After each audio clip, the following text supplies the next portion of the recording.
बाबा खूप बोर होतंय, काहीतरी नवीन फ्रेश ऑर्डर करा ना. माझ्याकडे एक सरप्राईज आहे. स्वाद गोकुळचा आस्वाद परंपरेचा गोडवा नात्याचा गारवा आनंदाचा गोकुळ आईस्क्रीम सोबती प्रत्येक क्षणाचा गोकुळ आईस्क्रीम.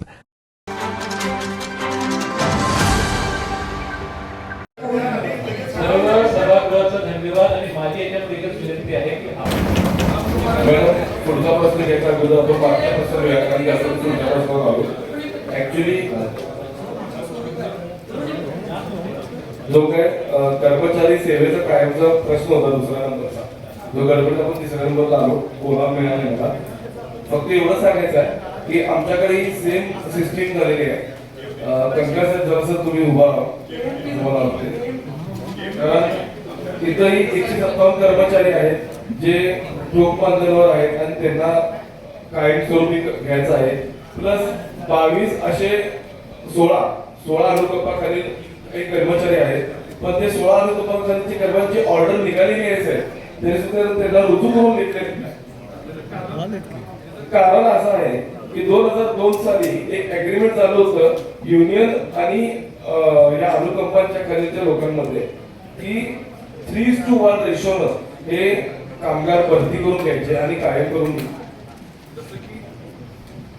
जसं की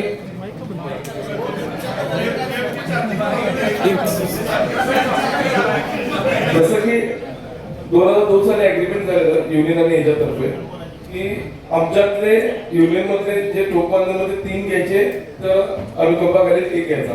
पण हा अनुकंपाखालीलच्या लोकांवर अन्याय आहे ऍक्च्युली कारण त्यांच्या घरातला कोणतरी मयत होतो त्याच्यानंतर त्याला नोकरीला घेतलं जातं आणि तो आज टोकमानसारखं त्याला पगार मिळत आहे.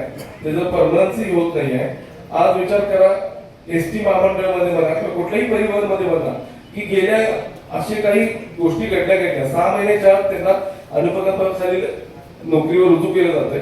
पण इथं कुठल्याही प्रकारची ज्या दखलबाजी घेतलेली नाही आहे.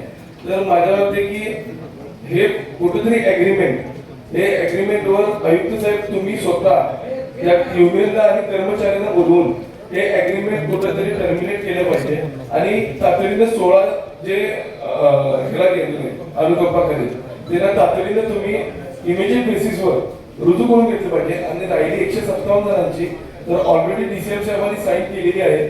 ते शेवटच्या मुवमेंटला आहे.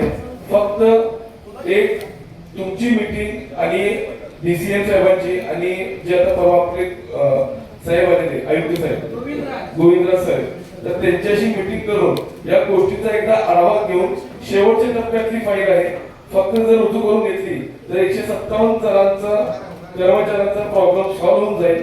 ताज्या घडामोडी पाहण्यासाठी माझा महाराष्ट्र न्यूजला आजच सबस्क्राईब करा.